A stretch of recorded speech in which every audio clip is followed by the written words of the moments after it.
I just want to know the participants that I've invited to join from G Network, from Turkey and from Dublin. Will they be able to speak and participate? Because I have Mr. Kalkan and also Dr. Raza is online. He's an oncologist. Will they be able to contribute to the program, to the discussion? Hi, Meshri, Ankita here. Hi, Ankita. Lovely to see you. Same here. So we can keep those people in the end if we are not running short on time. Once the panel is complete, will that work, Megha? Yeah. Yeah. I see you already have one of them on already, Mr. Kalkan from Turkey. He's Yes. on. Yeah, we just had a brief hi, hello with him. But then we can take them all in the end once we are done with the session. Perfect. So Okay. just to inform everybody, we have gone live now, so we can start. I hope everybody is good to go. Yeah, good to go. Thank you so much. So started the recording. Good evening and welcome to our exclusive panel discussion to commemorate this year's World Ovarian Cancer Day. I am Dipangana, and on behalf of BRICS CCI and Sashakt, the Ovarian Cancer Foundation, we would like to thank our esteemed panelists, Dr. Hari Chaturvedi, India's well-renowned oncologist, Mr. Rajiv Khandelwal, actor and TV anchor, Ms. Nishtha Gupta, cancer survivor, Ms. Meshri Bhim, feminist and CEO G Network 108, Ms. Megha Ahuja, founder Sashakt, respected DG Sir, Dr. BBL Madhukar, respected Vice Chairman Sir, Mr. Sameep Shastri, and all our viewers joining us live from YouTube today. The BRICS Chamber of Commerce and Industry was founded in 2012 with the efforts of eminent professionals and entrepreneurs, industrialists and bureaucrats from BRICS and beyond, having its headquarters in New Delhi, India, and offices in Brazil, Russia, India, China, and South Africa. In nearly a decade-old journey of the Chamber, it has promoted business houses for trade and commerce from all over BRICS nations and neighboring countries. The Chamber is empaneled with the highest policy-making body of India, NITI Aayog, and also is recognized by United Nations under the ECOSOC department. Our efforts have been recognized by several union ministers of Government of India and Government of the BRICS nations as well. Sashakt, the Ovarian Cancer Foundation, is a not-for-profit organization registered and licensed under Section 8(1) of the Companies Act 2013, Government of India. Sashakt is a response of an appalling lack of awareness and apparent dearth of organizations working for ovarian cancer awareness in India. As we know that humanity is facing a health crisis, and it is our foremost duty to find proactive solutions to it. Right from prevention of the disease to the significance of early diagnosis, our session today will be focusing on one such fatal disease, that is the ovarian cancer. As per Sashakt Foundation's report, 1 in 72 women are diagnosed with ovarian cancer in their lifetime.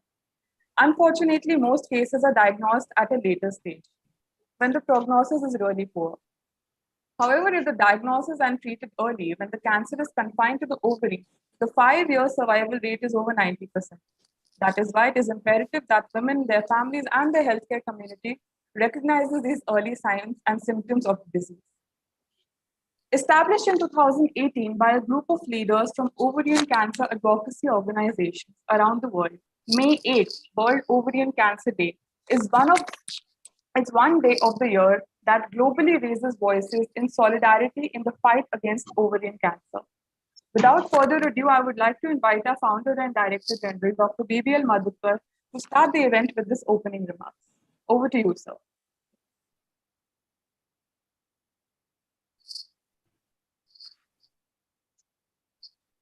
Sir, your video is on mute.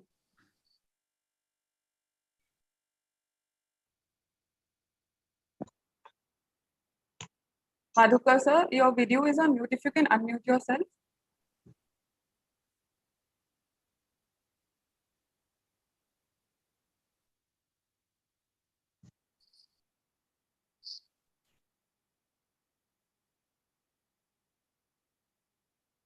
Unmute.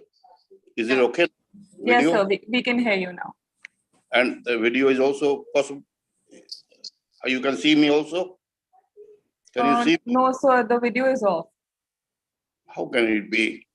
You can turn it on once. Is it okay now? Yes, sir. Yeah, now the video is on. Okay, friends, we are on this day, which is called World Ovarian Cancer Day. I was not aware that such a day exists, but nevertheless, it is to the credit of Megha that she called me because she got associated with me through LinkedIn. And then one day she called me that she wanted to organize something like this, if we could do it on behalf of British Chamber of Commerce. I said, when realizing that, such a important thing has to be driven home, it has lots of women are losing life because of this. Is it okay now? Hello? Yes, sir, you're audible. Yeah. Okay, please. Okay, good. So I said that, when Megha explained to me the entire thing and said that, lots of women are losing life because of not knowing about the disease, and moreover, the early steps which are required in order to contain it, then she told me that whether I could do it on behalf of my Chamber of Commerce, my British Chamber of Commerce industry. I said, yes, certainly we can do it, because Chamber, of course, is not just committed only to enabling people to make wealth, but health. Without health, wealth has no meaning. Therefore, health is also a matter of concern for everybody who is into the business and trade in the world, wherever they may be. So therefore, I immediately called up, Ms. Ankita from our Chamber of Commerce. She's joint director. I asked her whether we could do it, and she said very gladly, and then she organized the whole thing today. I'm so happy that all of you are deeply associated with this. And SASAK is an organization created by Megha and being patronized by lots of people, who believe in patronizing and supporting this cause. And we have in our midst very eminent people who are there. Nishtha Gupta is another great person, a very smart, dynamic young lady who is also a cancer survivor, incidentally, and a great chess player as well. But she is also with us in this mission, and motivated by such thoughts, we are meeting today, and I'm sure that lots of people are listening to us, because our media reach is very deep and wide. As I told you, as Megha, as Deepangana told you, British Chamber of Commerce, has reached far and wide. We cover almost 50% of the world population. So that's our reach.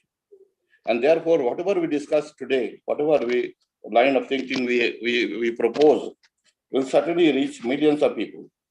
So therefore, it's a great occasion that we are meeting today, and particularly when we have a very, very eminent oncologist, Dr. Chaturvedi. Dr. Chaturvedi, Dr. Harish Chaturvedi is the head of the department and senior oncologist, one of the very eminent persons in the country and internationally known. He's also with us. We also, in our, we have Mesri Bhim from Johannesburg, South Africa, who is very deeply rooted in India and Indian ethos and culture, and has a lot of sympathies for people who are suffering Indians, because hundreds of years ago, her forefathers lived in India, and therefore she has a great attachment. She is also a member of Radha Swami, that Hare Rama Hare Krishna mission. So therefore, when she comes to India, she always visits Vrindavan and go to the temple there. So I've been associated with her. She is associated with the British Chamber for a fairly long time now. It's mainly because of my association with her. And I'm very happy that she is participating in today's deliberations. We also welcome Mr. Rajiv Khandelwal. Mr. Khandelwal is a is a well-known person, is an actor and as well as a philanthropist, and he is part of the Sashakt Foundation. We also have, with us, Mr. Samip Sastry, who is the Vice Chairman of the Chamber of Commerce and Industry. We also have many other people who are joining us today. I'm sure that Sashakt Foundation will be doing a great help to the women, in particular women in India, as well as women anywhere else in the world. And we certainly must take note of the fact that while good hospital facilities and eminent doctors like Dr. Harith may not be available to everybody's door, but nevertheless, the precautionary step that may be suggested or rising out of their talk and discussion will reach out to people in rural areas also through NGOs working in the rural areas. I would suggest that Sashakt Foundation would like to align their organization with lots of NGOs which are operating on the ground level in the rural areas of India, and also elsewhere, wherever it's possible, so that the 80%, 70% of the women, in India, they live in villages, because India lives in villages. 70% of India means rural India. The rural India, the problem is that with the women, they are not only less educated, but less privileged. They are poor, and therefore they can't afford any treatment of any kind. But then they can be at least advised and told as to what precautions they should take, so that at least lives which are lost otherwise will not be lost. So with these words, I would now open the forum to participation by all of you. I'm sure that these deliberations will go a long way to establishing a kind of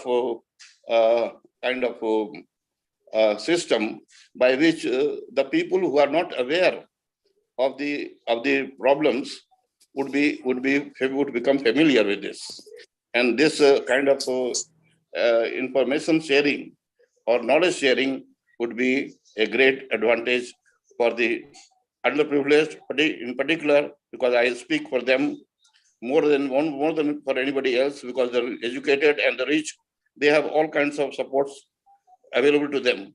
But the people who are not otherwise privileged and they are the deprived class, we must reach out to them so that their lives are saved.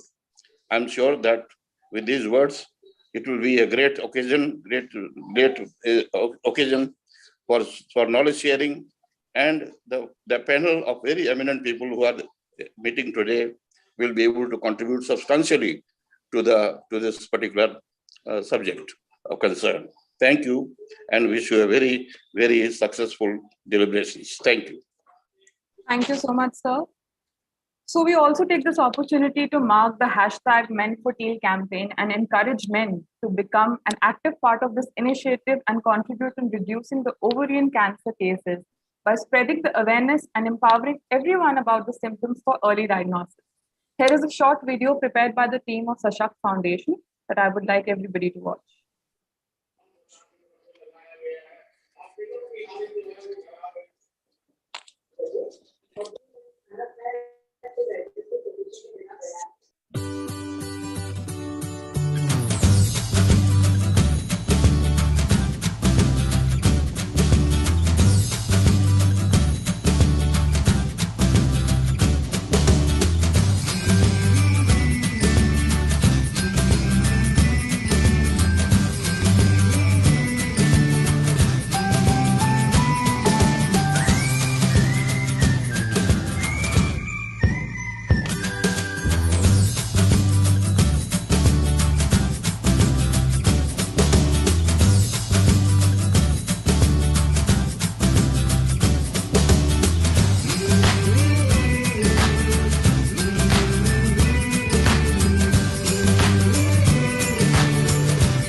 Moving on, now I would like to introduce our power-packed panel for today's discussion.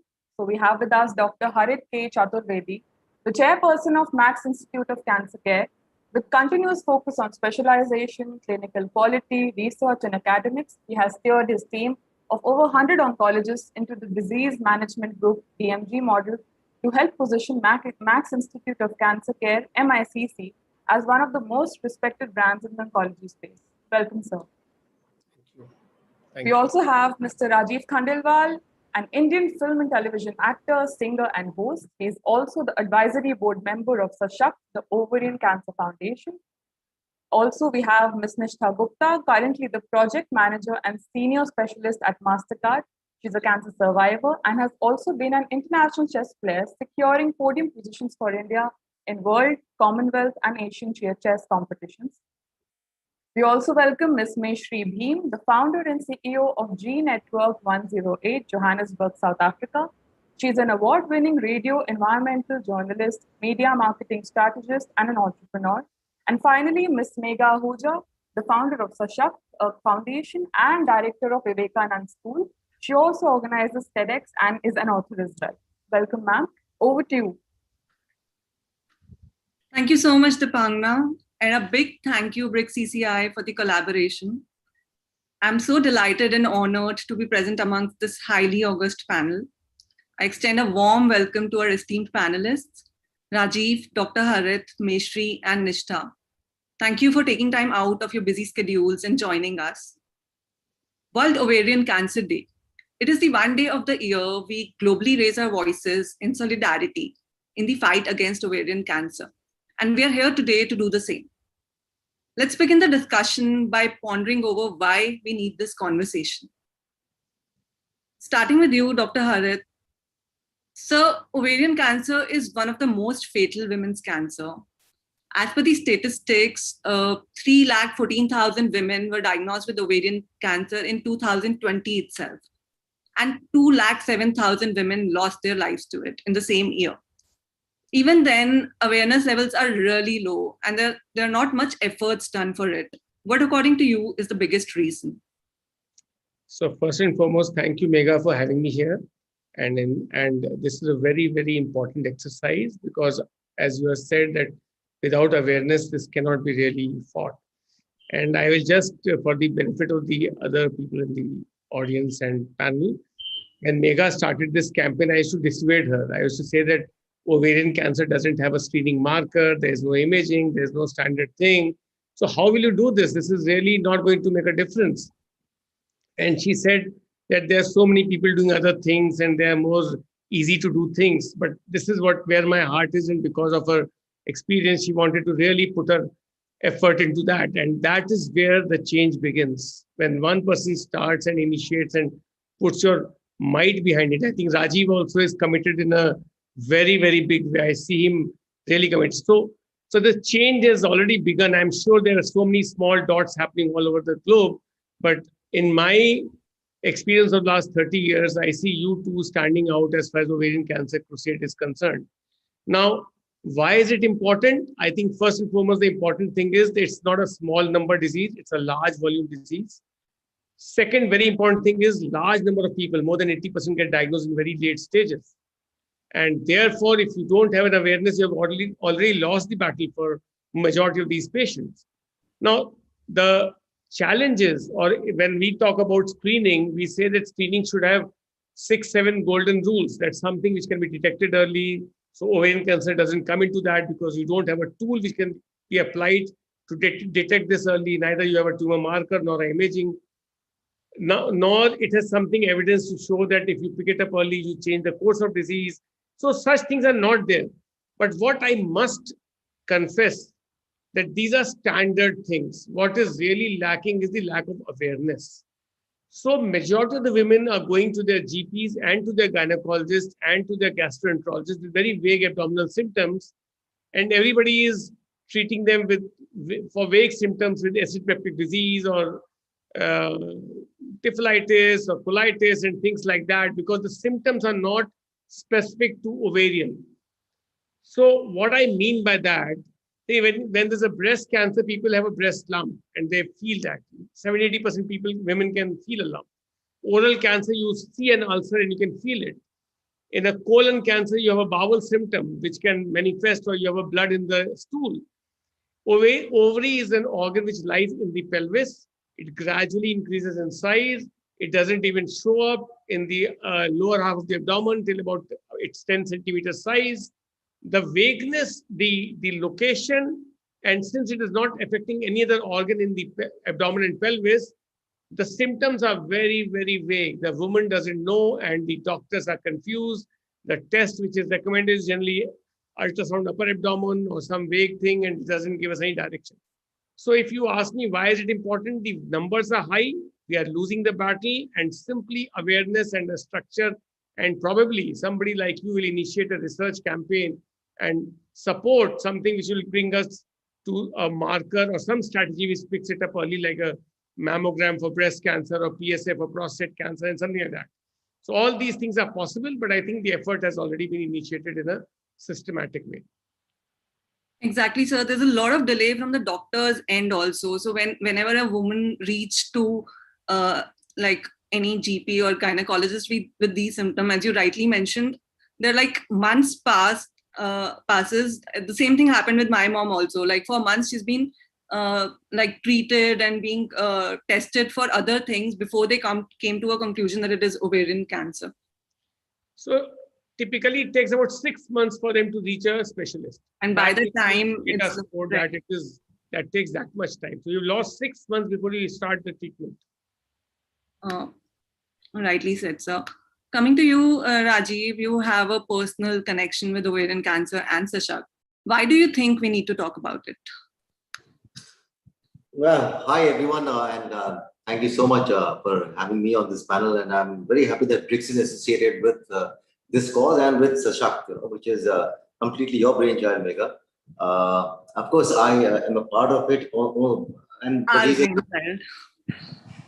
the reason why I'm a part of it is because I lost my mom to ovarian cancer, and she's a classic case. And now when I look back, it's been a few years now, but when I look back and think about those days, and right now when Dr. Harit was talking about the symptoms and everything related to ovarian cancer, I think my mom was a classic case, because this is exactly what had happened to her. No awareness. Of course, we lost 6 months because all this while she was actually just talking about some gas issues, some bloating in the stomach, and losing her appetite, little back pain, and all of these were not even these symptoms did not even reach us, because I live in Mumbai. My brothers also live in Mumbai and Delhi, and my father being father. This is a Men for Teal campaign. So typically, my father, who was not aware of it, would also brush it under the carpets, thinking that this is just a routine issue of Bhuta hai Sumar ke andar, things happen. And because there's no awareness, so obviously he would take her to a general physician and then pop in some pills for digestion. Maybe they would have their own kada or something like that, just to ease out the bloating part. And all of that continued to happen till one day when she sent me a picture of her abdomen, which was like really, really swollen. And she said, Raji, this is what is happening. And her belly button was out. And I couldn't believe that she actually discussed this with me when she had reached that state. And I immediately asked her to get a CT scan done. I said, I'm in Mumbai, but please go and get a CT scan done. And she went for a CT scan, and then it came out that this is what is wrong with her. And of course, then the doctors tested her for ovarian cancer. But by that time, it was already too late, because that was stage 3. We tried everything possible under the sun to get it sorted.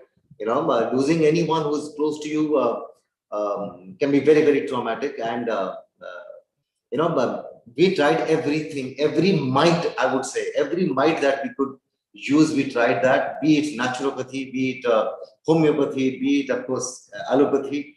All of that we tried, but we couldn't save her. And it really hurts you, it hits you because of the lack of awareness. I just hope that, and most of the times what happens is, it happens in women who are beyond 45 or 50, generally, in general. Now they end up living with their spouses, men, because children go out, daughters get married. So it is very, very important for the men to be aware of these symptoms. And even at the first hint of it, they should actually step out and consult the right doctor, consult an oncologist, consult the right kind of doctor. So hence I'm a part of it because I've been a victim of this whole thing. Even though a victim was mom, but I feel that I was a victim of lack of awareness, is why I'm a part of Sashakt, and why I'm a part of this panel discussion and this campaign and for ovarian cancer is because I don't want somebody else. I mean, if I could educate somebody, I would not want anyone losing someone just because of lack of awareness. As Dr. Chaturvedi just said, that if it is detected early, the chances of doing something are way higher than when it eventually surfaces on its own. So hence I'm a part of it, and I really hope that people hear this discussion. And also what happens is mostly we all think it is not going to happen to us. So I'm hoping that with your effort, with the efforts of BRICS now, I'm just hoping that we spread the word as far as possible. Exactly. Like we can't change our stories, but if through this and through all the efforts that we do, if we can empower people and save lives, then why not? Absolutely. Coming to you, Nishtha, you're a survivor yourself. Did you hear about these symptoms, and did you hear about ovarian cancer before you actually got diagnosed with it? No. So first of all, thanks for inviting me here. Thanks to Sashakt and BRICS, CCI. So I would totally agree with Dr. Harit, Rajiv, and you that I had no idea. Means my first symptoms started appearing approximately 4 months before I was actually diagnosed, and it was just ignored. I was told all kinds of things that could be under the sky. I was told, there are good enzymes, bad enzymes. I was told maybe this is weather change. I was told everything except that it could be ovarian cancer. And even when we ultimately went for ultrasound, first of all, they missed in my first ultrasound. When there was a big tumor that was seen in the second ultrasound, I was told it's a cyst, come any day and get it removed. It was no one actually thought that, means, of course, even the general population did not have a lot of awareness about ovarian cancer, and no one thought that a girl who is just 23 years old can get ovarian cancer. So ovarian cancer is a sly monster, and even more for the rare cases like me, where the age is not on their side, and you just cannot imagine. So even after having a look at that cyst, no one said that it was cancer. It was only after we pushed as a family that something is wrong here, because the body does not behave in this way. It was diagnosed as ovarian cancer, and like everyone said, it was too late. I was a stage 3C, and the prognosis aren't the brightest when the stage is so late. This had been my experience. Very right. Like all of us being educated and being from a background where we get to hear a lot of things about related to health and other issues, still we were not aware when it happened to us. So it proves the point that it can happen to anyone, anytime. There is like you will, when you least expect it, it can happen to you. So everyone needs to be aware. Talking about awareness, Meshri, what is the status of ovarian cancer awareness in South Africa, and what efforts are made by the government agencies or any other organizations to create that awareness?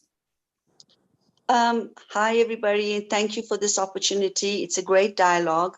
In South Africa, we have the Cancer Association, and we have various different other organizations as well, which are very proactive in spreading the message and getting the general public involved in a dialogue as well, and also educating. There are lots of programs and campaigns like the Pink Drive, where we create awareness with publics being involved to, like you said, share knowledge and let people know. There's a huge participation between the NGOs and governmental, as well as the corporate sectors, that are coming together to raise the kind of awareness that we need around this issue. So I would say that in creating social awareness, South Africa is really, really doing very well in that. We have opened up a dialogue which was very closed before. And we have come to the forefront to, bring this issue to the forefront, especially with women. But like every other culture, we are facing challenges because of traditional values and cultural hang-ups as well as the fact that men are not comfortable talking about women issues. And this is so sad because every household has a father or a husband or sons. And like Rajiv pointed out, the children go and the women are left now with just their spouses. But I find that men are very uncomfortable. So yes, in South Africa, we're doing a lot because we also want to change that status quo. We want men to be involved. We want men to be a part of this initiative and to also be a part of this, to make change and bring change. So in South Africa, I would say we have great partnerships that are happening between government, corporate, private, NGOs, NPOs, and the public sector. I'm so glad that efforts are being done there. And I hope that in India also, we see much more efforts happening. Now, talking about the facts, Dr. Harith, I would like to ask you that what are the facts about ovarian cancer that every woman needs to know that can lead to an increase in the number of early diagnoses? Also, how can a woman reduce her risk? Okay, thank you.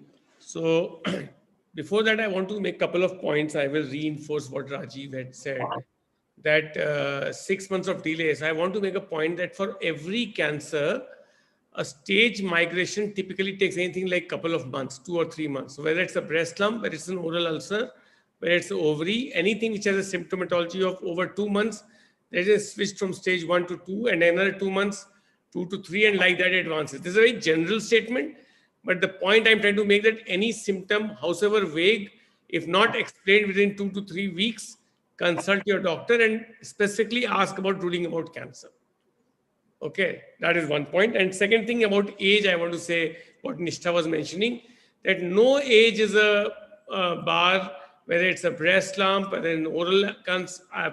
2 days back, I've seen a 17-year-old with a food pipe cancer. It's very, very rare. But the point is that anything unexplained beyond 2 to 3 weeks must be investigated thoroughly. So that is another thing which I feel is very important and one should keep in mind. Now, coming to specifically to your question, that your question was about symptoms.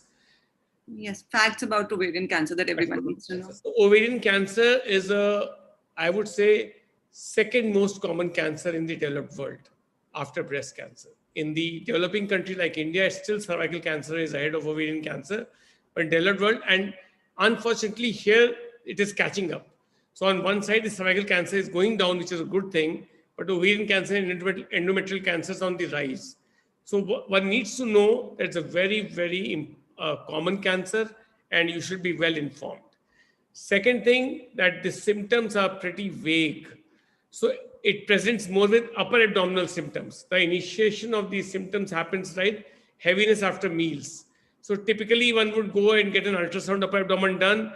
Sometimes they will report a gallbladder sludge, bile sludge, or a gallstone or something. And that gets all the focus and the pelvis is not even looked at. So the second important thing is the symptoms are very vague, often linked with the upper abdomen, vague symptoms, and nothing to do with the lower abdomen. It doesn't have any bleeding or intermenstrual bleeding or things like that, which you see in cervical and endometrial cancer. So that thing. Third thing is the weight loss and appetite and all these associations are not linked to ovarian cancer and with a lot of other cancers. So I always emphasize this, that these are symptoms of advanced cancer. These are not symptoms of cancer or early cancer. So one should not wait for all these things. Third thing is about 5% of this runs in families. So it is important to be aware of this, that if there is any history, then you should get screened. More so with screening for women who have breast cancer. That also needs to be looked at. Ovarian should be looked at that in those cases. So in general way, symptomatology, presentation, and high volume, this has to be clearly understood. Yeah. Right, sir. Listening to our body is very important, as you rightly mentioned. Like if we listen to the symptoms that our body is giving us, it can kind of lead Probably to. one more important point, that the tumor marker CA-125, which is given so much importance, is not very sensitive. It's only 65-70% sensitivity and specificity. So you don't rely on this marker. If marker is normal, then I'm safe or fine, is not the way. Any ovarian cyst with solid component should be looked upon with suspicion. No biopsy is done. The patient should be evaluated in a place where frozen section facility is available, so that when the surgery happens, the ovary is taken to the lab in an intact way and removed and checked there. So it is not that like a breast lump and oral cancer where you do a biopsy. Here, no biopsy is done, no endoscopy is done, no puncture is done. So it has to be assessed in a comprehensive setup and not in a small setup. Yeah. Thank you, sir. Coming to you, Nishtha, talking about your cancer journey, like as sir mentioned, like the symptoms are quite unspecific. Can you elaborate on what all you faced and how it finally led to the diagnosis? So almost 4 months before, I just had sudden pain in my stomach, and it lasted for 10 days. And the doctor gave me some medicine saying it's a little burn, and it just happens sometimes without any good reason. And it got resolved within 10 days. And then it didn't happen until 4 months later. So after 4 months, there was no symptom other than bloating. There was just very, very slight bloating that no one other than me could even sense. And because I was a lot into fitness, I would keep very good care of my body. I realized that this is something which is not common. And I consulted dietitians, I consulted fitness experts, I consulted gastroenterologists, I consulted multiple doctors. And it was, I think, my second gynecologist who said that whatever this cyst is, it doesn't look normal and we need to investigate it more. So you see, I had to push so much for something as simple as bloating. And it scares me that there are some people who don't see their bodies every day, who are just not, who are busy with other things. And it might not be possible for them to keep noticing every minute change in their body, and how the slime monster could just stay inside their body and keep growing. So by the time it was diagnosed within me, it was already, pretty late. So it's, in my experience, you need to really closely understand what's a common pattern for my body, like Dr. Harit said, and this pattern is not common for my body, and the explanations that are being provided, whether they make sense or whether they not make sense. I'm so glad that at least you were proactive and you pushed your doctors to go for different tests and everything. Most of the time, women keep brushing it under the carpet and don't visit a doctor until it's too late. Coming to you, Meshri, you've been in the diverse social circles and must have observed women of all social strata. How much do they prioritize self-health issues? Can I be very honest? My off-the-cuff remark would be that we as women don't prioritize our health issues. We see to everything else first before we do see to ourselves generally. So that also needs to change. But it is changing, but it needs to change quicker. As women are learning to love themselves and find importance in themselves, that is changing. But generally, we don't. We never prioritize our health issues. If we've got a headache, we still go to work. If we're feeling tired, we still pick up the kids from school. We take public transport, get to work, have a day job, come back home, cook, take care of the family, do homework with the kids. By the time we have any time for ourselves, there's no time left. So no, we do not prioritize. And yes, that needs to change. Exactly. So this was about the non-prioritizing of health. Even if we talk about women who prioritize their health and who go for regular health checkups, even for them, the chances of diagnosis in the regular health checkups is quite low. So my question is for you, Dr. Harit, is why don't doctors include CA-125 and transvaginal ultrasound as part of the routine health checkup packages? Isn't an imperfect screening tool better than nothing? So as I said, and when I was talking, that CA-125 is not very sensitive and neither very specific. So it's only picked up in about 65-70% of women. So it's not a marker which can be used to check whether you have or you don't have.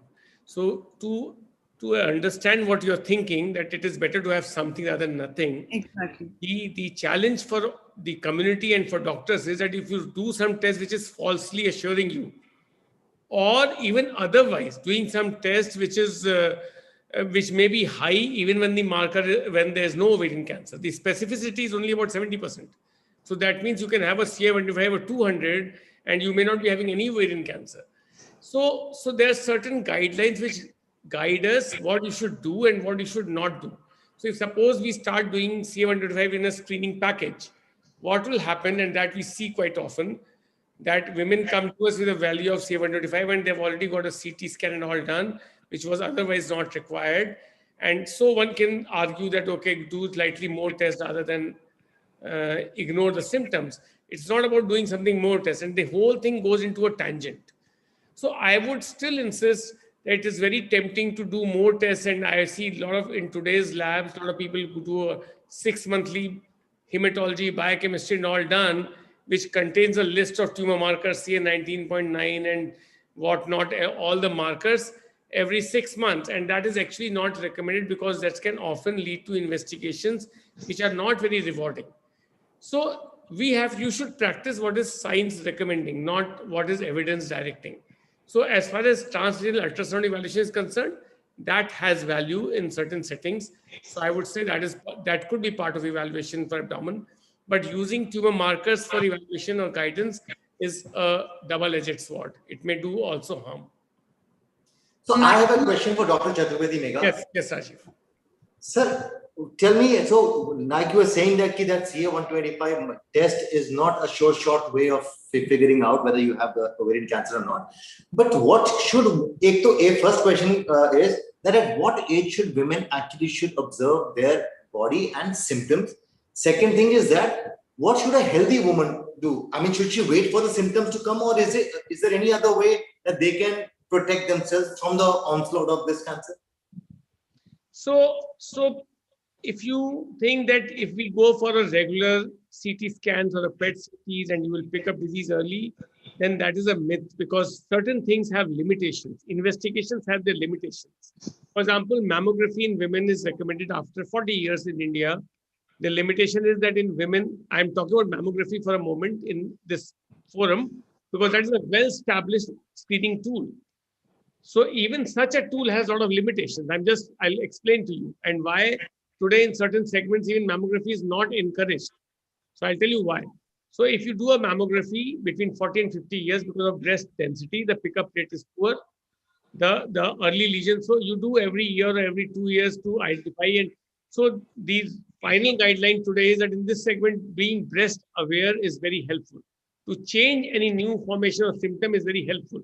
If you do screening mammography in this segment, you biopsy 4 times more women to come pick up one cancer. Now that 4 times more biopsies are invasive procedures. They also cause anxiety. They also cause stress to family.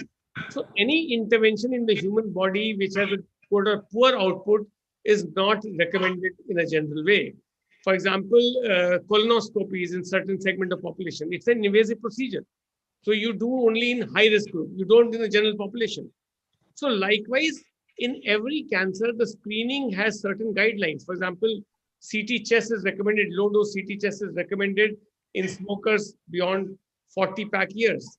Now, unless you cross that, it doesn't make sense, because if you do screening in a 30-year-old by CT chest, you will pick up a small lesion, you will do one VATS, we will do metastasis and a nodal biopsy, and you will actually adversely affect the quality of life of that person. So the reason why it is not recommended, that as I said initially, that screening is only recommended when you change the course of disease by picking it up early. If there's a delay, if the delay in diagnosis is leading to poor outcome, one should have evidence that if you pick it up early, you will change the outcome, and the picking up early will not have many false positives. You will not pick up too many women supposedly having a positive this thing, and finally they don't have cancer. So I have a question for Dr. Harit. Yes, Nishta. So, Dr. Hari, talking about ovarian cancer in specific and not talking about CT or PET CT scans, which, have their own side effects. I'm talking just about the blood marker, CA125. So even if it does not diagnose ovarian cancer, it might give us some indication, give women some indication around PCOS or endometriosis. So why is it not better to overreact rather than underreact? So if my blood marker is coming out to be something which is not normal, I might just find out, because PCOS, endometriosis, they are very common in India with women. So I might find at least something rather than, absolutely nothing. Got it. So Nishta, for a moment, let us say that we have done a CA125 for 100 women. Okay, 100 healthy women. Okay, with no symptoms, nothing. Now, of these, let us say 100 have raised value. Let us forget about doing 100. 100 women have got CA125 raised beyond 35. It is something between 35 and 400, just for the sake of discussion. Now, the probability of having something significant is only in about 35-40% of these women related to ovarian. But that means 35-40 early diagnosis. Let me come. In the remaining 70% odd, you'll be doing some invasive procedure or some evaluation to make sure it is not there. And yeah. So when we say, let me complete. So, for example, endometriosis. Now, endometriosis is a very common problem. Okay. Once you have a raised CA125, while it is absolutely justified to put in a camera, evaluate that area, take a biopsy, make sure that it's just endometriosis, but the number of invasive procedures will go up significantly. So the recommendation will not happen till you have a data to support that the interventions are not outweighing the benefits. See, So I believe every life counts. If we can get 35 to 40 early diagnosis, out of 100, it's a big number. There's no evidence. In fact, there are studies to connect CA125 and TBS both. That you use both these things as tool for evaluation, for screening. Even that has not proved to be of benefit. So unless it's a mass-based screening data to support, a recommendation will not come out. Okay, sir. I know your perspective and I understand your position, but it should benefit if you have to do some tests. At least large number of people. So you are suggesting that combined with TVS, and if a study is done on large scale and if it is approved, then this is something that could be included. Correct. If it makes data-wise, it supports that. Then. Okay. Coming to you, Rajiv, ovarian cancer is more common in women post the age of 55. And women in that age group usually ignore their health and keep home treating the symptoms until it gets too late, like we were discussing. So I think youth is one tool we can use. Can you elaborate on how can we use youth as a tool to empower them? Can you, your mic is on mute, Rajiv.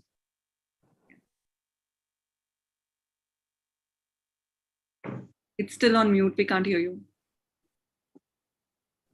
Yeah, you can hear me now.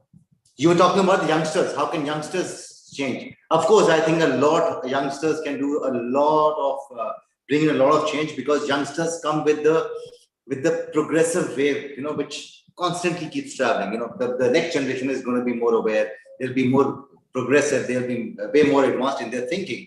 And the earlier generation, the senior people, let's say, people who are 55, 60, 75, whatever, they would tend to ignore things. I think it's the youngsters, it's the people who live in the family, the younger lot, who have to be a little pushy.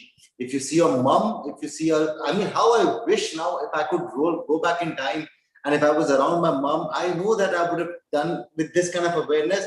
She would have still been around, she would have been still whatever. But yeah, but because lack of awareness, that was one thing.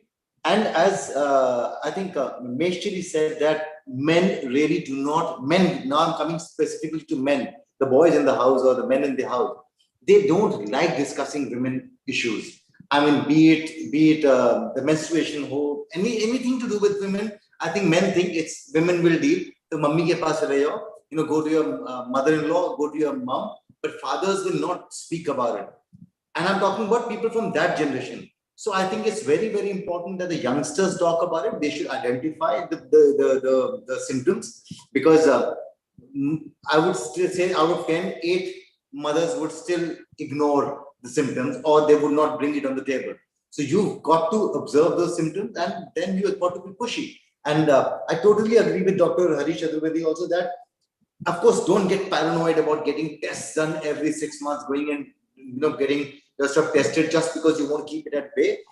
As he's saying, that, which makes sense to me also, that so many invasive surgeries would happen or things would happen to detect, to finally figure it out. So one should not go crazy also, I would say, but keep a watch on all the symptoms that are happening.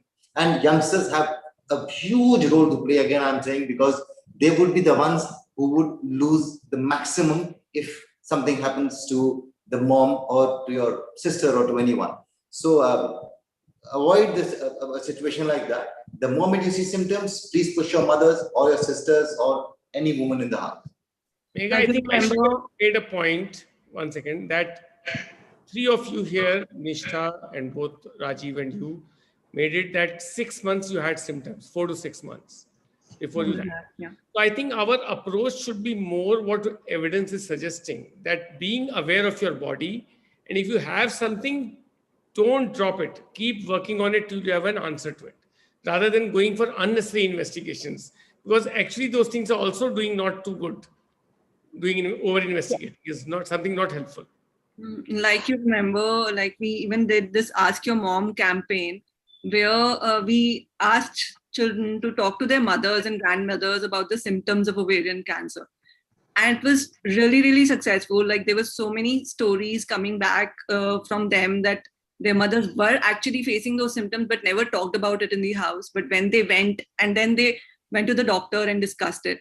So this is how we can actually make a difference. Coming to you, Meshri, I believe that social activism also, we need creativity. How do you think we can reach the masses? Before I answer that question, one of the people on the panel that's listening to the conversation has posed a question, in that he wants to ask Dr. Harish Chaturvedi, even though in India you have, if you do the tests, are drugs available and tests available in India? Yes. Yes, very much. So India is a country of 200 years spectrum. We have got. So you have. So the diagnosis and testing kits and medication is available. Definitely. In good wall, yeah. With few centers in metros, big metros compete with the best in the world. So there are full range of things. Back to your question on how we can get involved with using social media and social intervention, and also to tie in with Rajiv and the youth generation. I think social media has opened up the whole world, where we really are a global village. So I think we should impact on that. The other thing I would like to suggest is we get people, Rajiv, you on the panel, you're doing amazing work, but maybe an idea I would like to put forward is we get more arts involved. Can we get more poetry, more stories? What about more movies? What about some songs to create awareness in a positive way about these issues? And also, if I may suggest, another way we can use social media is to not make this so clinical. Let's bring it home. Let's bring it home to the fact that an ovary, a uterus, is the birth of mankind. It is the birth of every one of us here. And that is what we need to, I think, let's bring it and make it personal. When we start talking about tests and things like that, I'm not saying it's not important. I'm saying on social media, when we bring it home, like your Ask Your Mom campaign, we make it personal, and then we get people involved. And in this way, we can create such a diverse, open dialogue because of the fact that social media has allowed us this integration, and we can exchange ideas.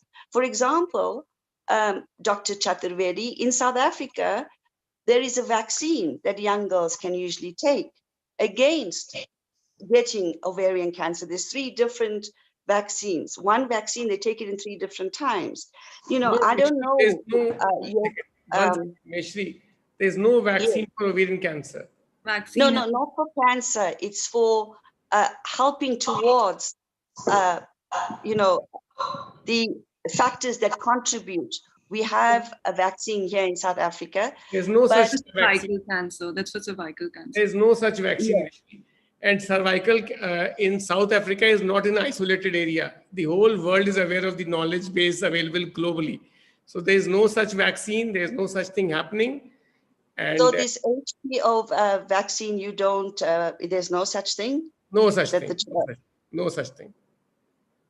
Okay, so I think education is very important because I just watched this morning, I read also an article by Mike Wallace that was published in the, I'll quote it for you, from the the Global Oncology Report, where he states that because of the fact that education is not shared, and I quote, he says, all results and tests have proven that education is key between the patients as well as the non-patients and including the health sector. So I would say, let's use social media to exchange knowledge. Let's bring it home and make it personal. And in that way, by getting the youth involved and being so proactive, using social media, Twitter, Facebook, Instagram, we can create change because we can start talking. And then we won't have men that are ashamed to talk about issues that deal with women. I absolutely agree. Making it personal is what will make it reach to the hearts and will make a difference. Now, coming to you, Nishtha, there must be some lifestyle changes that you have to do post-cancer. How is your life now different from your pre-cancer life? I think my life has totally turned around, because if I have to classify the change in lifestyle, it comes at several levels. First of all, it comes at the level of your own self, what you're feeling physically, what you're feeling emotionally and mentally. Then it comes with the changes in family, means how you were taking care of your family earlier versus how they are taking care of you now. And then comes the entire societal construct, which is a very, very heavy thing for people with cancer. So let me first go from the outer and then let me come to the inner thing. As a society, women are discarded. Means whenever someone gets diagnosed with cancer, there is always a lot of taboo around it. Men, women both suffer because of the taboos. But somewhere, women who have been traditionally expected to be the child bearer, they are discarded. After I got diagnosed with cancer, I came across so many women, including me, whose marriages were broken, who were thrashed, who were about to get married, or they couldn't get married, or they were married and their marriages was broken, their in-laws threw them out because they can no longer be mothers. So the societal construct, which first of all, which discards us, which treats us differently, like we are not equal. Then there is the societal construct, which forces us to find a reason, where there's a lot of victim blaming that, hey, what was the reason? How did you get cancer? So of course, these are a number of elements through which a survivor has to go through and very patiently, calmly understand that what are the kind of things they're supposed to give value to, what are the kind of things they're supposed to stand against, and what are the kind of things they need to contribute back to the society. That's one thing. Secondly, when it comes to your immediate family, of course, there are mothers, there are sisters, and there are daughters. Earlier, they were taking care of the entire family. And now the situation has turned. It makes them very uncertain about the times that are going to come. So in there, the major change is a little emotional change. Of course, you continue to do whatever things you were doing in whatever capacity you were doing. You ask for more help for people who are close to you because you cannot alone do everything. And we need to remove the shyness of asking for help. And you need to understand that the idea that life is uncertain should make you cherish the current moments more rather than be afraid about it. That's the change that comes in the family level. Then the most difficult change that comes in the self. One is physical changes and one is, emotional changes. When I talk about physical changes, I used to be very active. But after I got cancer, the exercise level that I used to warm up on, they became my maximum that I could do. So I think it's very important to keep your body active, because when you keep your body active, you are better able to combat side effects, as well as when you keep your obesity levels less, there's little less chance of your body getting any other disease or getting any comorbidity or maybe even the recurrence of cancer. So of course, cancer sucks the entire energy out of you, chemotherapy and all the treatments, they suck the energy out of you. So it's very important to daily do something that you can do and slowly increase your capacity to exercise until you are at a level where you think that it's a good level for me to keep my body active, to keep my fat levels balanced. So now I can exercise even much better than I could do pre-cancer. And that was because whatever I chose to do, I did it every day. Then comes the mental part. And it's very, very important to keep our stress levels low. And the entire idea of positivity, it's very important to understand that there is going to be negativity, and negativity is going to come in cycles. You are going to feel better, you're going to feel bad. So it's very important to consult a therapist and not be shy about consulting a professional, because as per statistics, almost 70% people post-cancer suffer from these effects. Then after you're consulting a therapist, it's important to have your key go-to people who you could discuss with, as well as keep yourself away from all the negativity. Especially if you're public about your diagnosis, there are going to be a lot of insensitive comments that are going to float you. So meditating, including meditation in your lifestyle, including breathing exercises in your lifestyle, including talking to people, ensuring that you are giving time to your family. If you're giving time to your work, then ensuring that your work is limited, ensuring that you're in a positive environment where people are supportive rather than critical of you. I think that's very important to ensure that you physically, mentally, socially, and in a family-wise manner, you are doing all good. So you increase your chances of a healthy life, and whatever life you have here, you make the most out of it. Nishtha, what happens is, like, whenever anybody is diagnosed with any kind of cancer, there's a lot of stigma that they have to face. And facing that stigma is one of the very major thing, other than the diagnosis or the physically you're going through something, that's one thing, but mentally strongly facing the entire thing is very important. And I'm really proud of you, the way you handled it. Coming to you, Rajiv, a cancer diagnosis not just affects the patient, but also the entire family. What can family members do to make the cancer journey easier for the patient?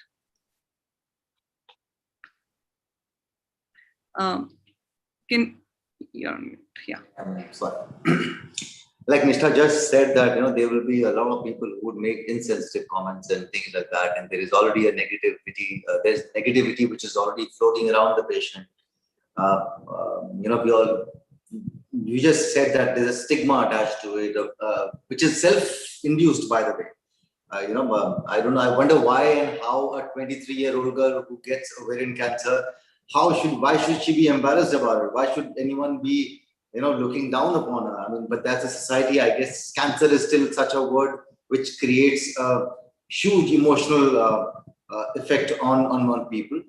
And sadly so, the patients go into the cocoon while you need all the positivity in the world to enable you to fight the disease.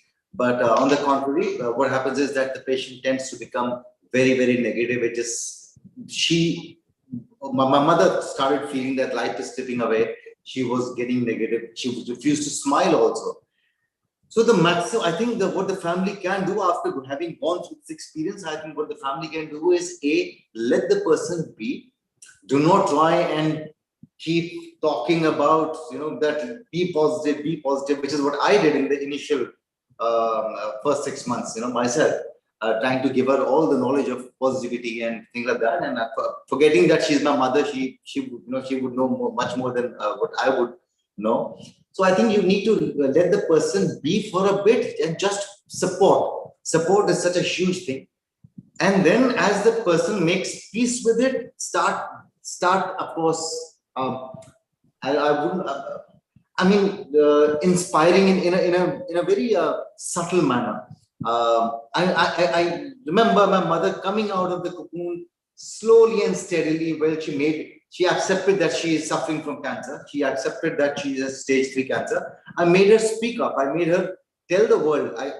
She was running away from all her relatives.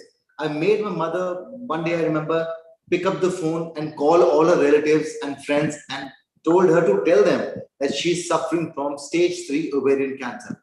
The more you speak about it, the more it is going to get out of the system. I mean, it's a very thing that you actually can see it, visually, that you're keeping the fact that you're suffering also inside. So it needs to come out. And then, of course, the family needs to be very, very, very patient and gentle with the patient. Of course, you have to have the attitude of not giving up. I mean, the family also, like for me, I used to really, it didn't work eventually, by the way, but that's what I know, that what I know from experience is that the last couple of years of my mom was still at peace till she reached that stage where she had to be admitted in the hospital. That was a very painful time, the last, I think, couple of months. But till she had not reached that place, she was in a space which was nice and positive, and where she was talking about it. So the family, of course, plays a huge role in creating an environment where the person doesn't feel alien. As a cancer patient, you don't feel alien, and you need to feel at home. You need to feel with people who are not talking about the disease, not constantly looking into your eyes and pitying you or showing empathy for no rhyme or reason or whatever. You need to just play it very normally, I would say, to give that positive that we talk about. And that's all what the family can do, and eventually it will depend on the resolve of the patient. I think that is also very, very important. I really want to urge anyone and everyone who goes through, I hope, of course, nobody goes through it, but if anyone has to go through this, please understand there is absolutely should not be any kind of embarrassment or shame in this. We all suffer from all kinds of diseases. COVID is right now the thing in India. So one should not be ashamed of it. Take it head on, deal with it. Whatever the consequences will be eventually. But a lot depends on the patient's resolve. Right. And it is very important to downplay it also at some level, because as a society, like what happens is, like if somebody is diagnosed with any other disease, if it is a diabetes or anything else, they're not told every day that you have diabetes, you have diabetes, you have diabetes. But what happens with cancer is that every day the person is told by everyone around that you have cancer, you cannot do this, you cannot do that. So that kind of thing needs to go. Cancer is not a death sentence. I can proudly say this, both my parents are cancer survivors, and so it is very important to accept it and move ahead in our life. I think Dr. Chaturvedi will be able to tell us a lot more as to what attitude should the family have, because he must have dealt with so many patients. Yeah, absolutely. So I think, Rajiv, you said very well that your mother knows more and still you were advising. I call this typically reverse parenting. I tell my patients that the moment you get cancer or something like this, then children start protecting you, and they start protecting you from the inflammation. So I've had situations where the children have come first and told me that, Doctor Sahab, patient ko mat bataiye cancer hai, because we don't want to tell her. And when the children have gone out because I have to examine the patient is telling me, Doctor Sahab, the children don't know that I have cancer and I will fight it out. So I constantly see this idea to protect the person from information and knowledge. But very rightly said, you open up, you talk about it. It actually starts solving the problem. Till the family says that openly it is stage 3 cancer, it requires chemo and then surgery and then chemo, and then your survival chances are 40%, 50%, 60%. Till that conversation happens in the open, the expectations are varied and there's a lot of frustration in the house. So to get that frustration out, openness is very important. A free conversation with the patient and the whole immediate family is very, very critical. And I think both you and Nishta and have emphasized that it is important. There's no stigma, obviously no stigma. This morning I had a young lady, breast cancer, 25-year-old, married 2 months back, and she came with her husband. And she was actually, she came first and the husband came 5 minutes later because he was parking the car. And this girl was almost in tears. And the first thing when her husband came, I said, let's see, you are not responsible for this. I could have had it. He could have had it. Anybody could have. The moment I said I could have had it and he could have had it, so the husband said that, you really think anybody can get it at any age? And obviously anybody can get it at any age. And then the whole conversation changed. So what you were saying, that people make comments and this and that. So it's very unfortunate, and we must know how to take these people out of our immediate circle. Just block them completely. They are not going to add any value as far as I'm concerned. And all that helps is positive attitude and really be realistic, not positive in a false way that just keep saying sab theek ho jayega, theek. It doesn't help. What helps is realistic expectations, knowing where we stand and what are the options and how to talk about it and take those decisions. That is the crux.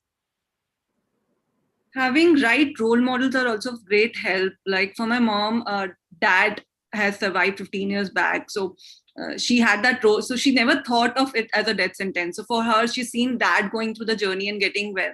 So that positivity is a very major way for this role, support groups. Yes, exactly. People should reach out to support groups and for help whenever they face a cancer diagnosis in their family.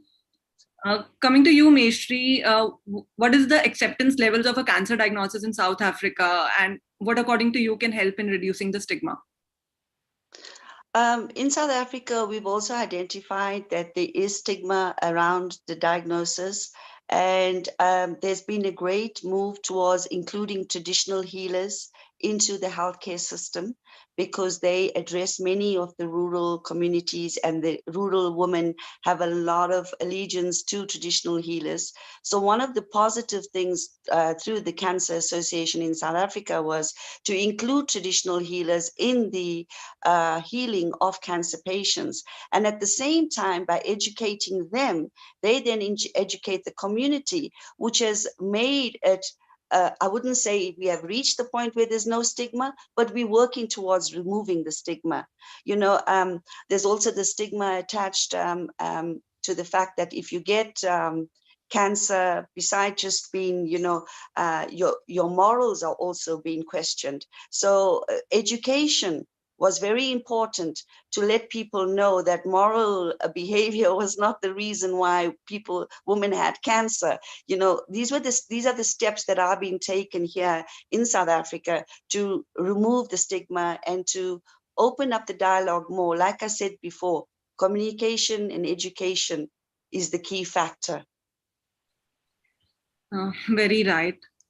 Now talking about the current times, Dr. Harit, the current COVID times are tough for all of us, and it's tougher for the cancer patients with their ongoing treatments and reduced immunities. What is the word of advice that you would like to share with them? So one is that everybody should get vaccinated, even those who are, so there are three types of cancer patients. One are those who have been treated already, completed treatment. So they must have vaccination. Those who are on treatment, they should identify the window in which they should have the vaccination. So typically those who are on chemotherapy, we advise them that have the vaccination 1 week on either side. That means either when you have had the last chemo, at least 1 week after that, or 1 week before the next chemo. So that is one window important, because typically because of low immunity, you may not develop the same level of antibodies. So while you are vaccinated, your COVID appropriate behavior should continue for all of us, but more so for cancer patients.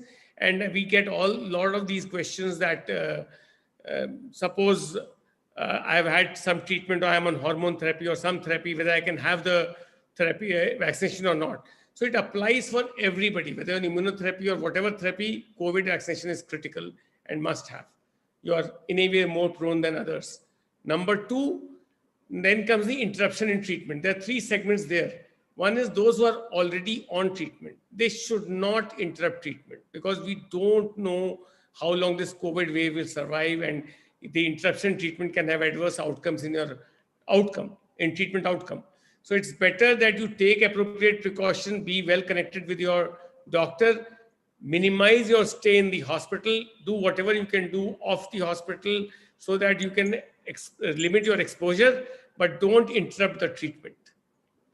Number two, a lot of delays in diagnosis happened because of the COVID, leading to blocking of the OPDs, and GP clinics have been shut down and all that. So people should use virtual tools and virtual platforms to connect with their GPs, their doctors, and their specialists, so that this diagnosis does not get too much delayed. So what we are seeing is that the virtual platforms get stronger and stronger. And third thing is those patients who are on follow-up. So we do not want to encourage your visits to the hospital, but use the virtual platform and continue with your follow-up with your specialist team as and when suggested earlier, because all this can finally have an adverse outcome. So remain connected, use appropriate precautions, use all the virtual and technology tools, but do not interrupt your treatment or delay your diagnosis and things like that. Very true, sir. Now, as we come towards the end of our discussion, Rajiv, is there any message you would like to give to the listeners? Well, first and foremost, stay away from it. I hope that you do. Take good care of yourself, all the women out there. But since this is also we are running the hashtag Men for Team campaign, I would really want to request all the boys, all the men in the family to actually be a little more aware about the problems or the issues that women go through. It is so important. You can be the hero when, you may think that you are the hero by probably bringing in the groceries, the ration, probably bringing in the money in the house, but the house is mostly run, especially in an Indian setup, by the women, which is a huge thing to do and to achieve. So be a hero in a different manner for a change. Be a hero by actually taking care of those little things that are there in your woman's life, be it your mom or your wife or your sister, whoever. And do not shy away from discussing their issues. Trust me, women have no issues if you discuss their issues with them. Especially, I'm talking about issues like ovarian cancer and all, where you can actually observe the symptoms and take the necessary steps. So, guys, please be a little more aware. And if you love the women in your life, I'm sure that next time, if they have any such symptom, you're going to be the first ones to take them to the concerned doctor. That's all what I would like to say today on the World Ovarian Cancer Day. And I really hope that all of you stay safe and let's not go in the other direction of COVID, because I know that is playing on everyone's mind. But then let's not forget the importance of the World Ovarian Cancer Day, even in times like these. Thank you so much, Rajiv, Dr. Harit, Nishri, and Nishtha for such an insightful discussion and empowering all the people who are listening to it with everything they need to know about ovarian cancer. Ovarian cancer is a global concern and much more needs to be done to tackle this disease on all fronts. I urge our audience to listen to their bodies and reach out for help if they experience the symptoms for more than 3 weeks. Because if we listen to our bodies, when it whispers, we won't have to hear it scream. I also request you to empower as many women around you as you can. I'm sure together we can, and together we'll make a difference. So be aware and stay sashakt. Over to you, Dipangna.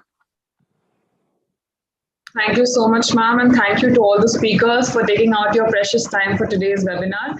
Now I would like to call upon our Vice Chairman, Mr. Sameep Shastri, for the closing remarks.